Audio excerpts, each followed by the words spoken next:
Good morning, everyone. Welcome to this week's episode of The County Seat. I'm Chad Booth.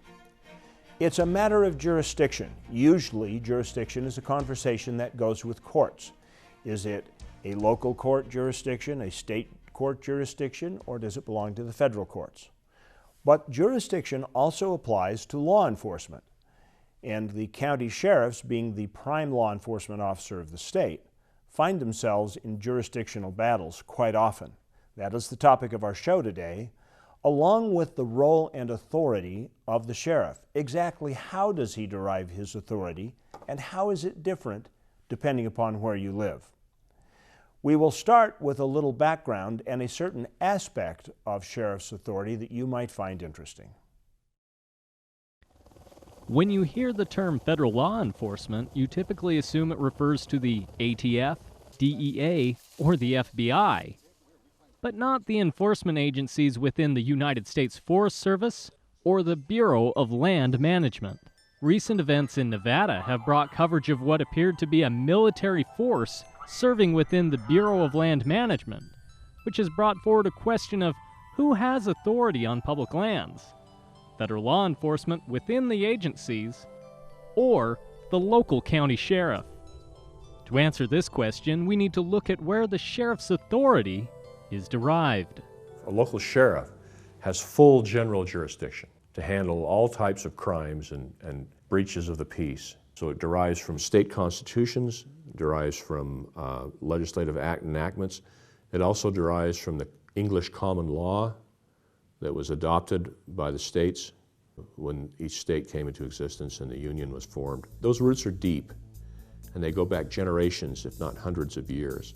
Forest Service and BLM were granted their authority more recently, in 1897 as codified in Section 16 of the U.S. Code and as part of the Federal Lands Policy Management Act of 1976, but with limitations. It's limited in two ways.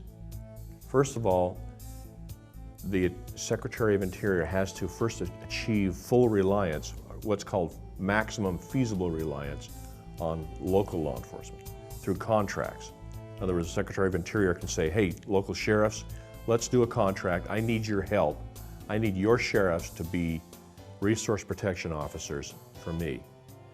But only after you achieve that full maximum feasible reliance, then FLPMA says, if you still need help, if you're still short on resource protection, law enforcement, you can hire your own officers. The second way it's limited is only in enforcing federal resource protection laws and regulations. That's a pretty significant limitation. The cancellation of contracts between BLM and county sheriff's offices in Utah have left some elected officials feeling that the federal agencies aren't working within the parameters set out in the Federal Lands Policy Management Act. Problems arise for the sheriffs when these federal enforcement officers overstep their boundaries and enforce state laws on federal lands. Utah has tried to solve the problem legislatively. In 2013, there was House Bill 155, and this year, 2014, there was House Bill 149. Both of those tried to lay out where the boundaries are between state and between local law enforcement, federal law enforcement. This is a complex issue among several different land management agencies and county sheriff's offices, each of which handles the issue in a slightly different way. In most counties, these relationships are good, and there is open communication. But in the counties where it is a problem, it has created some serious concerns. We will discuss these challenges in our roundtable discussion. For the county seat, I'm Derek Dowsett. Now that we've got this conversation up and rolling, when we come back, we will talk with three of Utah's county sheriffs, and we will talk about jurisdictional issues and how they see it from their perspectives as our prime law enforcement agents. What would you do with an extra day in Utah Valley? Explore the Wasatch Mountains? Snap a family photo at Bridal Veil Falls. Cool off on Utah Lake or the Provo River.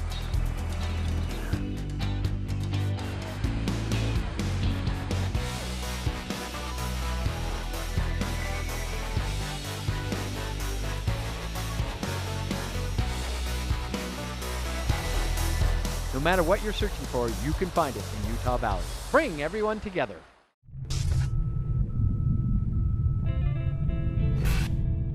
Here are a few things you can do to prepare. It's a good idea to have a fire extinguisher, a first aid kit, and at least a 3-day supply of water for each person in your household. Have an emergency plan. Empower yourself and your family. Be prepared.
Welcome back to the county seat. We are talking about sheriffs, the jurisdiction, the authority of the sheriffs, where is it derived from?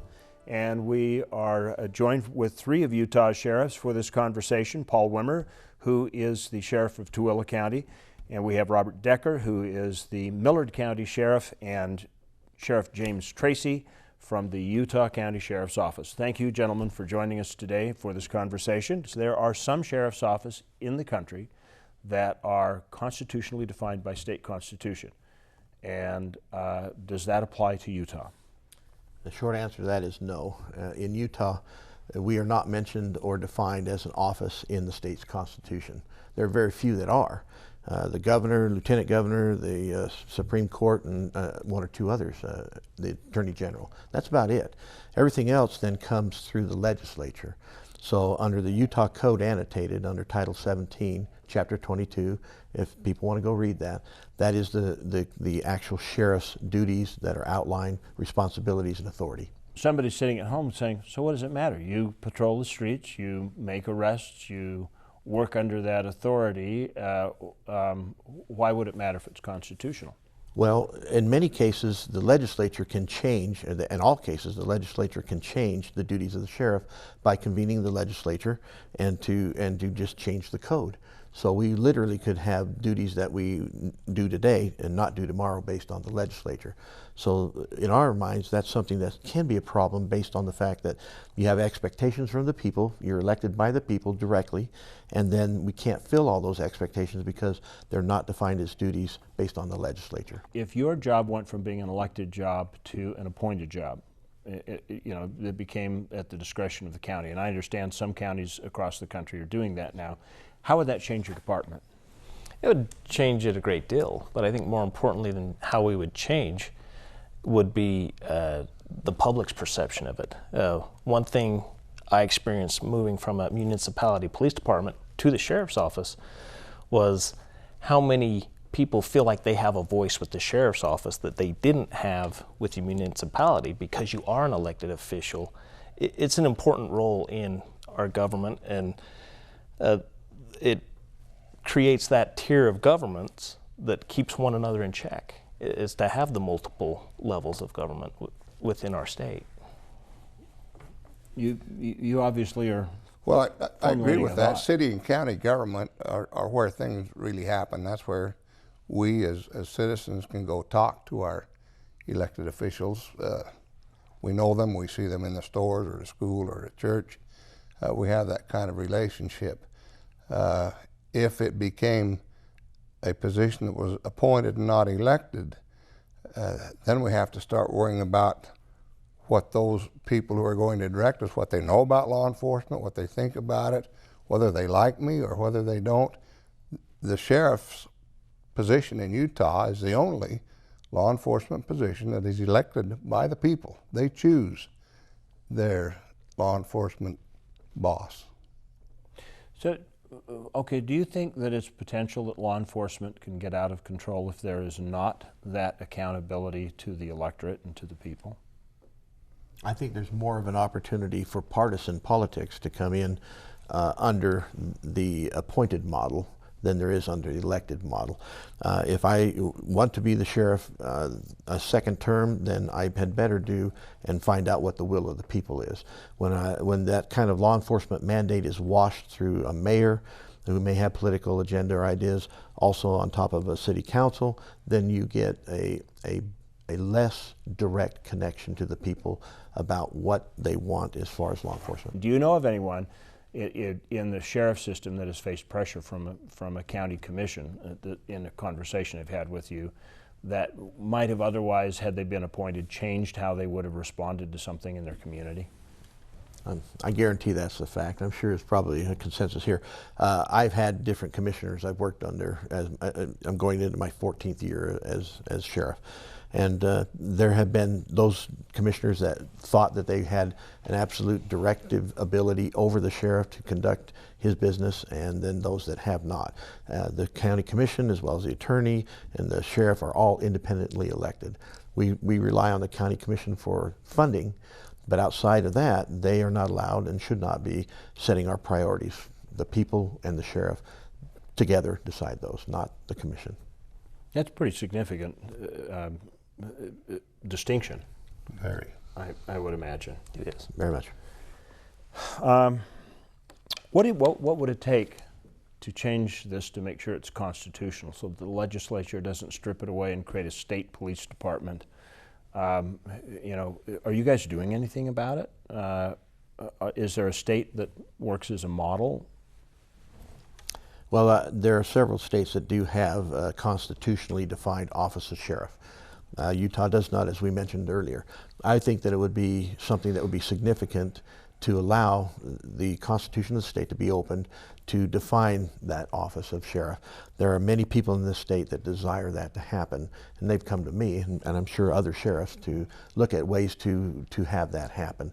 That way they are also assured that the legislature doesn't change what the priorities of a sheriff are based on that interaction between the people and the sheriff. So take a state convention of the Constitution to open that up to have it changed.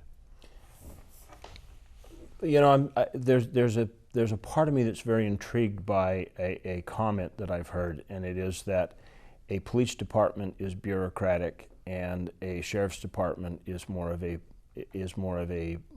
political function. Do you like bureaucrats? Do you like who do you want to control your law enforcement? A bureaucrat or a politician? Yeah. Let's talk about that for a minute. What does that difference look like? I guess you've been in both.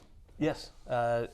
It is very different in that as a police department, a municipal police department, you are heavily governed by a mayor and a city council. They have a significant influence over what your priorities become. As the sheriff, you pretty much appeal to your people, the people that elected you. Whether commission tries to influence their authority over you or what have you, the bottom line is the people are your boss. And the buck stops here. Yeah. Yes.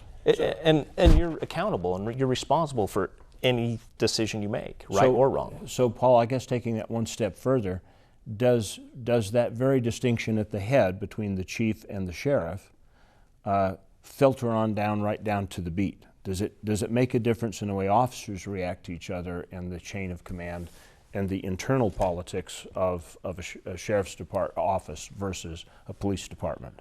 I think so, because they know every order or directive is from the sheriff himself. It's not from a non-law enforcement. And law enforcement, they have a harder time accepting directives from a non-law enforcement Probably element. Rightfully so, because right. I mean, post-certification is not just about learning how to shoot your gun and when to draw it. It's very complex. And so not only do your employees know, your deputies know, the people know that a law enforcement official is making that decision. It's not influenced by someone who's not qualified to make very that decision. good. We'll come back to this at the very end of the show. We're going to take a commercial break. We'll be right back. When we return, we will talk about jurisdictional conflicts between federal police authority and state police authority. Stay with us here on the County Seat.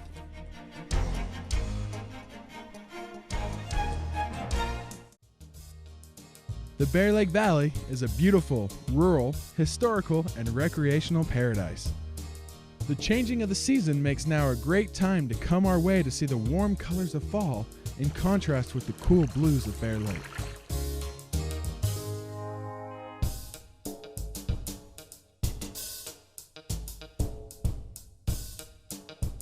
Visit us in the Bear Lake Valley. Come for the ride, stay for the adventure. Davis County is the amusement capital of Utah, where people of all ages can enjoy fun rides and family attractions all year long. Experience over 50 thrilling rides at lagoons, bowling or miniature golf at Boondocks, cool off with the family at Cherry Hill, or get out of the house and over to the Rush Funplex. There's no end to the fun you can have in Davis County. Come to eat, stay, and play. Plan your next visit by going to playindavis.com and discover the fun for yourself. There are a couple great things about the Uinta Basin. One is it's still small, it's community. That makes you feel like when you go somewhere, you know everybody. When you know your neighbor knows you, and you can trust each other. People look out for one another. I grew up in the Uinta Basin, and I think that it's a good place to raise a family. So we packed up our 3 kids, and here we came to Uinta County, and what a great place it was. It's not too big, it's not too small. And it has a lot to offer that you just don't get in the big city anymore.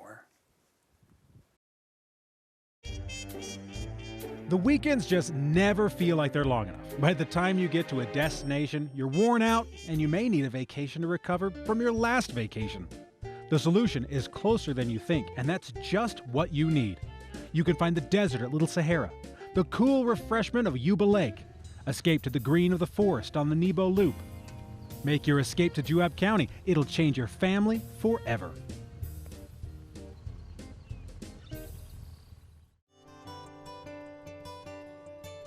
Welcome back to the County Seat. We are talking about Sheriff's Office, authority and jurisdiction today. We've been talking about the constitutional nature of some Sheriff's Office and some that are not. We want to shift our conversation right now to a different area of jurisdiction, state versus federal. We have federal law enforcement with the National Park Service, with the BLM, with the Forest Service, and these guys are all packing guns and engaging in law enforcement of some degree or another, some more than others. So I would like to talk about that relationship and how it plays out as far as local law enforcement goes. And to take a cue from our last conversation with Sheriff Wimmer, the same issue that a police department having a lot of bureaucrats over it versus a sheriff's office which is politically elected, that's the same issue that pops up with the federal government issue between us and state law enforcement. You've got bureaucrats in Washington, D.C. who are taking whatever experience they do or don't have, and then they're mandating that certain things be done to law enforcement in these western states in particular, that versus what we are trying to accomplish as elected sheriffs in our constituents area, and it ends up being the same kind of issue. We have more or less a political bureaucrat trying to really maintain law enforcement's focus on areas that they want rather than what should occur based on the people who live in that area with the sheriff. Now, in the conversations I've had with the federal agencies that have law enforcement, I've talked to 2 of them. They say, well, our officers are trained. Are you concerned that federal agents are enforcing laws that are identical or parallel to local laws and they're not post-certified? Yeah, we're concerned about training. We're concerned about some of the activities they take. They're law enforcement officers on a federal level. They are not recognized within the state sets of laws. They're not recognized there. The sheriff can appoint one as a special deputy, and if he can confirm his training and things like that, that's up to the sheriff, as it should be.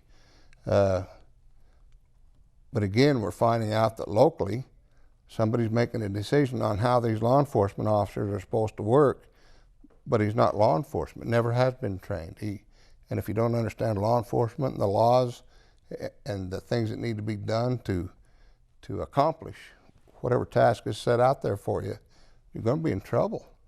And that's where our worries are, is some of the things that the federal government is allowing to happen, some of the citations given by teenagers, things like that, that's a concern. And then the public comes back to us because we are their representative.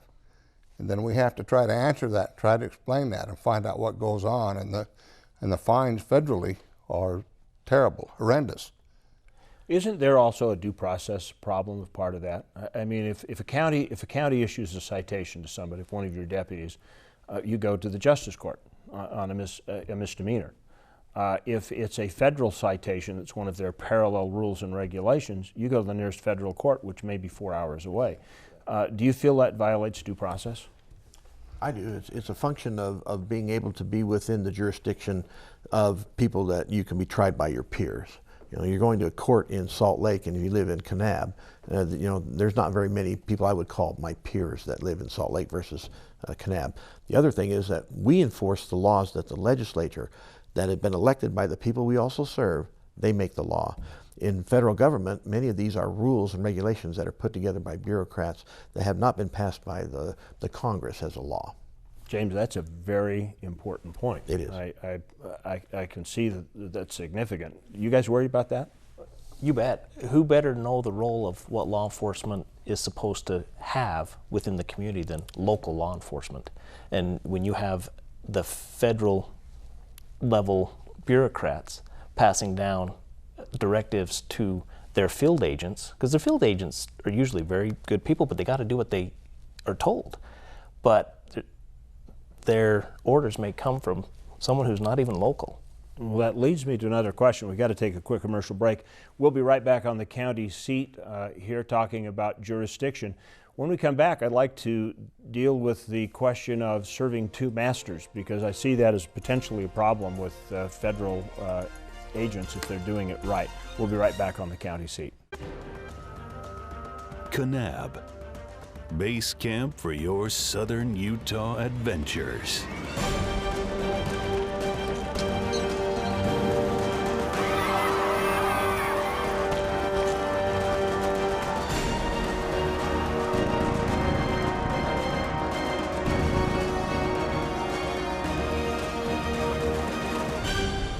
You belong in Kanab.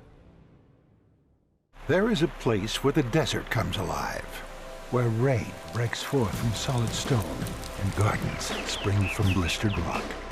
There is a place with enough color to make a rainbow jealous, where boulders are bigger than buildings and cliffs are higher than clouds. There is a place that will straighten your step, tighten your grip, widen your eyes, and open your jaw. There is a place. The farmer awakes as night releases its grip on darkness. This will always be home. As farmers, we understand that there is beauty in this solitude, and we also know that there is power in working together. The Utah Farm Bureau has always been there to fight for the needs of its members. To this day, Farm Bureau is still providing insurance to Utah's hard-working farm families, as well as your family. Utah Farm Bureau members also enjoy other benefits of membership, with discount programs on items ranging from vehicles and ATVs to health and wellness. The membership fees aren't big, but the results are. We've been around since 1916, and we're not leaving anytime soon. Utah Farm Bureau. We work for those who work to feed the world.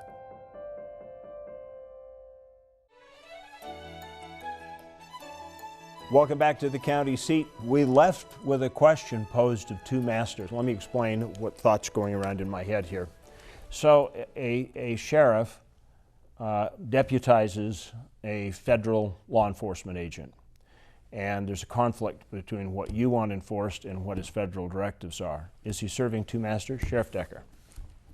He could be, but it would be for a short time for me, because if he's having trouble with that and can't follow my directives and what we're asking him to do, then that would be terminated. I can take away his deputy authority as quickly as I can give it to him. So he'd have to work for me. Is that the better relationship? I mean, if federal, it would seem to me that the appropriate role would be if a federal agency wants to deputize to put people on the ground, particularly in a rural county where there's a lot of real estate to cover, that's fine as long as they answer to you. But if they don't, when they get into an area where they're trying to enforce law, should they not be calling the sheriff for backup? They should be, absolutely. I think that's one of the big issues that's actually happened. We had contracts in place with specifically the BLM, and my preference is that they come and that we contract for the services and we supply them locally. They can have a manager or somebody look at what we're doing to see if that's where they want to be or what they want to do. But secondly, then we have these contracts where we do help supplement what they put in place.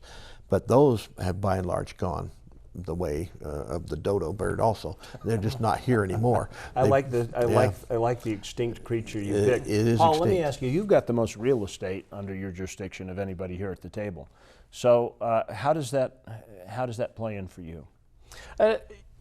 Granted, I'm relatively new, especially with these two gentlemen to the sheriff's office. But you know, in just the short time I've been in, we've had numerous conversations with BLM. We have a lot of BLM land, especially out west. A lot of cattlemen lease from BLM, and so there is the potential for there to be some issues. But we've got some pretty decent BLM officials, and they've worked hand in hand with us on any action they're taking, and they've given us notification and even asked for our help on occasion. Do they keep you appraised of what they're up to? Up to this point, I can't complain at all. They've been very good about doing that. Okay, very good. Any final comments on this subject, gentlemen? Again, that's the thing statewide, is that these relationships do enter into some personality and some interpersonal skills where they are better in some places and less productive in others. So statewide, there are issues out there. Do you think eventually this will lead to a court showdown to actually define that relationship? I think our state is moving forward with that, along with several other states who have come together and tried to force some of these cases through the court for a definitive decision from the U.S. Supreme Court on where we can go. Gentlemen, you see it happening in the legislature as well, trying to legislate what's going to happen on federal lands and things, or state land that they believe are federal. Gotcha. Gentlemen, thank you for your participation today. Thank you for joining us. Remember, local government is where your life happens and where your jurisdiction should be. Be involved, be part of the solution. Thank you for watching The County Seat. We'll see you next week on The County Seat.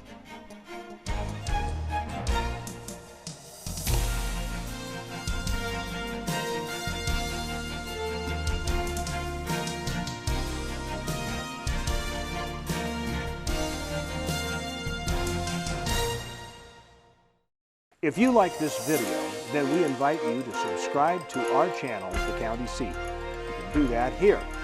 And we invite you to share with your friends. We also invite you to get all the latest up-to-date information by following us on our social media channels. And if all else fails, make sure that you watch The County Seat Sunday morning at 8:30 right here on ABC4.